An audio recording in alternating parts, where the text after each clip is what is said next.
Buenos días, en nuestro grupo nos correspondió las generalidades de las vacunas. Nosotras somos Daniela Acevedo, Karen Guzmán y quien les habla, Carol Cerrato. Bueno, remontándonos a la historia de las vacunas, vemos como en 1796 Edward Jenner creó esta vacuna viruela. Luego, en 1885, el doctor Louis Pasteur creó la vacuna de la rabia.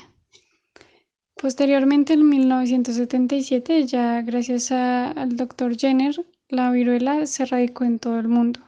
Y en 1991, la poliomielitis también se erradicó en Estados Unidos después de muchos casos graves y constantes. Ya ahorita en la actualidad vemos como las vacunas son una de las historias de éxito de la medicina moderna y son de gran importancia. Y como sabemos, las vacunas son productos biológicos obtenidos de bacterias o virus debilitados o muertos, y estos son administrados mediante una inyección.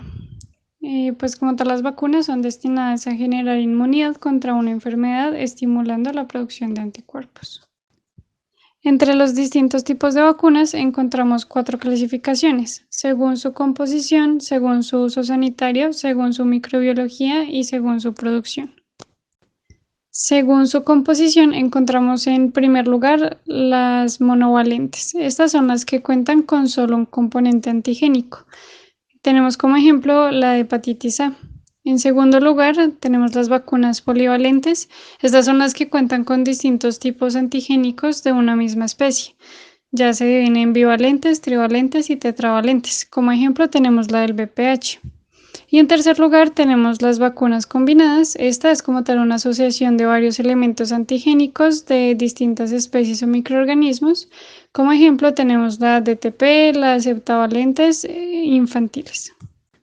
Algunas de las ventajas que presentan estas vacunas combinadas son, en primer lugar, que permiten la vacunación simultánea contra varias enfermedades al mismo tiempo, así como facilitan las oportunidades de vacunación, reducen el número de infecciones, simplifican los programas de vacunación, mejoran las coberturas vacunales, disminuyen la exposición a excipientes y reducen los efectos secundarios. Entre el tipo de vacunas según su uso sanitario tenemos en primer lugar las sistemáticas. Estas son las que se encuentran incluidas como tal en el calendario o en el esquema de vacunación de la población. Esta brinda una inmunización tanto individual como colectiva. Mientras que las no sistemáticas son estas que no están incluidas en el calendario de vacunaciones y se otorgan más que todo a pacientes en riesgo o en situaciones especiales. Entre el tipo de vacunas según su microbiología encontramos por un lado las bacterianas, de las cuales se dividen en las bacterias de vivas atenuadas y las muertas o inactivas. En este primer grupo podemos encontrar la de la tuberculosis o la de la fiebre tifoidea oral. Y entre las vacunas víricas encontramos también de virus vivos atenuados o de muertos o inactivos. Entre este primer grupo de virus vivos atenuados encontramos la polio oral, la fiebre amarilla, el rotavirus, la varicela, la triple viral que incluye el sarampión, la rubiola y la parotiditis. Según su producción tenemos las que son atenuadas, que contienen un agente activo y debilitado de la enfermedad, las inactivadas que contienen un agente que está muerto en su totalidad y las conjugadas que contienen partes específicas del microorganismo, puede ser una proteína o un carbohidrato. Entonces en la siguiente imagen entonces vemos que estas vacunas que son atenuadas pues generan una respuesta inmunológica similar a una infección natural, pero sin provocar la enfermedad y sin propagarse o infectar a otras personas. Entonces generalmente estas vacunas confieren inmunidad a largo plazo y pues no se recomienda vacunar a personas con sistemas inmunológicos débiles que no puedan pues controlar una infección, porque pues estas vacunas que son atenuadas tienen un poquito más de probabilidad de provocar efectos secundarios leves en comparación con otros tipos de vacunas. Tenemos la que es la inactivada, entonces acá en la imagen pues estas algunas veces se les conoce como vacunas muertas y se encuentran entre las primeras vacunas que se desarrollaron. Por lo general tienen menos efectos secundarios que las vacunas atenuadas vivas, pero tienden a evocar una respuesta inmunológica menos intensa que las vacunas vivas. y estas vacunas inactivas pueden producirse para virus o para bacterias. Después tenemos las que son conjugadas, entonces digamos para algunas enfermedades lo que se hace es aislar una proteína o un carbohidrato específico que induce una respuesta inmunológica protectora a utilizarse pues en una vacuna. Entonces como por ejemplo tenemos la vacuna para la influenza que se puede producir utilizando proteínas en la superficie del virus, y la vacuna contra la tosferina también es otro ejemplo para este tipo de vacunas. Entonces a esta se le conoce como conjugadas. Entonces se usan carbohidratos de un patógeno para una vacuna, se podría requerir pues un paso adicional para inducir la inmunidad en los niños pequeños cuyos sistemas inmunológicos no los pueden ver. Por lo tanto, los carbohidratos se conjugan o enlazan químicamente con una proteína portadora, una proteína de un agente diferente, y a las vacunas de este tipo, como las pediátricas, por ejemplo la del neumococo y la de Haemophilus influenza, se les conoce como vacunas conjugadas. Entonces estas supunitarias y conjugadas pueden producirse para virus o para bacterias. Cuanto a las cualidades de las vacunas, sabemos que estas son seguras, son inocuas, generan inmunogenicidad, no deben presentar efectos adversos y deben ser fáciles de aplicar. Por tanto, su finalidad debe ser generar una respuesta protectora. Por tanto, el objetivo de la vacunación es desarrollar en el huésped que la recibe una inmunidad activa similar a la conferida por la infección natural clínica o inaparente, pero sin presentar el cuadro clínico. Y en el campo epidemiológico, la vacunación proporciona inmunidad individual, colectiva y comunitaria. Esto se genera mediante la estimulación de la respuesta inmunitaria que protege a los individuos contra agentes infecciosos. Para hablar de cómo funcionan las vacunas, sabemos que las vacunas ayudan a desarrollar inmunidad al imitar una infección. No obstante, este tipo de infección no provoca enfermedad, pero sí hace que el sistema inmunitario produzca linfocitos T y anticuerpos. A veces, después de aplicar una vacuna, la imitación de la infección puede provocar síntomas menores como fiebre. Estos síntomas menores son normales y previsibles mientras el cuerpo desarrolla la inmunidad. Una vez que la imitación de la infección desaparece, al cuerpo le queda el suministro de los linfocitos T de memoria y también los linfocitos B, que recordarán cómo combatir esta enfermedad en el futuro. Sin embargo, el cuerpo suele tardar algunas semanas en producir linfocitos T y linfocitos B después de la vacunación. Por lo tanto, es posible que una persona que contrajo una enfermedad por infección justo antes o justo después de vacunarse desarrolle síntomas y contraiga la enfermedad porque la vacuna no tuvo suficiente tiempo de brindar protección. En cuanto al proceso de producción de una vacuna, entonces estas contienen fragmentos pequeños del microorganismo causante de la enfermedad y además contienen otros compuestos para mantener la seguridad y eficacia de la vacuna. Entonces estos últimos se incluyen en la mayoría de las vacunas y se han utilizado durante muchísimo tiempo en las dosis de vacunas. Entonces cada componente cumple una finalidad específica y pues estos componentes se someten a diversas pruebas durante el proceso de fabricación. Entonces en este proceso se verifica la seguridad de todos los compuestos. Primero tenemos el antígeno, entonces pues todas las vacunas tienen un componente activo que es el antígeno y es el que genera una respuesta inmunitaria. Entonces este antígeno puede ser de una pequeña parte del microorganismo causante de la enfermedad, por ejemplo una proteína o azúcar, o un organismo completo, bien sea atenuado o inactivado, que son pues los tipos de vacunas que les mencioné anteriormente.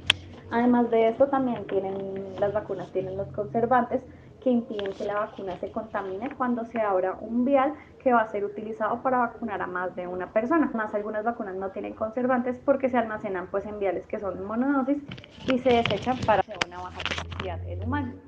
Además de esto, pues las vacunas tienen estabilizantes, entonces estos estabilizantes impiden que se produzcan reacciones químicas en la vacuna y evitan que los componentes de la vacuna se adhieran al vial. Entonces los más utilizados son la lactosa, la sacarosa, la glicina y la albúmina humana recombinante derivada de levaduras. El primer paso para generar una vacuna pues es la producción del antígeno, que es el que va a ser utilizado para inducir una respuesta inmune. Entonces este paso incluye el crecimiento y la cosecha del patógeno mismo para inactivarlo posteriormente o aislar una subunidad, o también para generar una proteína recombinante, que es una proteína hecha con tecnología de ADN derivada de este patógeno. Entonces estas proteínas recombinantes se pueden fabricar en cultivos de células bacterianas o de levaduras. Y por otro lado, los virus se hacen crecer en cultivos de célula y los patógenos bacterianos se hacen crecer en dispositivos que utilizan un medio de crecimiento desarrollado para optimizar el rendimiento del antígeno mientras se mantiene su integridad. Entonces, para las vacunas virales, pues este proceso inicia con una pequeña cantidad de un virus específico que puede crecer en células. Entonces pueden utilizar células de embriones de pollo o líneas de células que se reproducen repetidamente. Y para las bacterias, pues estas pueden crecer en bioreactores, que son los que se utilizan, o bueno, son muy parecidos a los que se utilizan para las fermentaciones, y algunos antígenos se pueden fabricar dentro de una bacteria o una levadura. En cuanto a lo que es la liberación y el aislamiento, entonces pues este segundo paso consiste en liberar el antígeno de las células y aislarlo del material utilizado en su crecimiento. Entonces las proteínas y otras partes del medio de crecimiento todavía pueden estar presentes y deben separarse en el siguiente paso. Entonces la idea pues es liberar lo más posible lo que es el virus o la bacteria.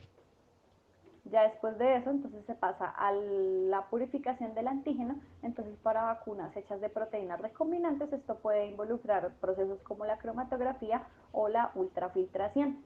Y por último, entonces tenemos lo que es el fortalecimiento, que este cuarto paso consiste pues en que el agregado pues es el adyuvante, que es pues el material que mejora la respuesta inmunológica de manera no específica. Además, pues en este paso se agregan todo lo que son los estabilizadores para prolongar la vida útil del vial o conservantes para permitir que se usen en ampollas de dosis múltiples con seguridad. Y ya pues por último, entonces lo que se hace es combinar todos los componentes que forman la vacuna final y los mezclan uniformemente en un solo recipiente. Y posterior a esto, pues la vacuna se coloca en paquetes de ampolletas o jeringas sellados con tapones o émbolos estériles y se etiquetan para su distribución. Entonces algunas vacunas también se deshidratan por congelación y luego se rehidratan al momento de aplicarlas. También es muy importante destacar pues que todos estos procesos se deben llevar pues con total inocuidad y además pues con sus respectivos controles de calidad.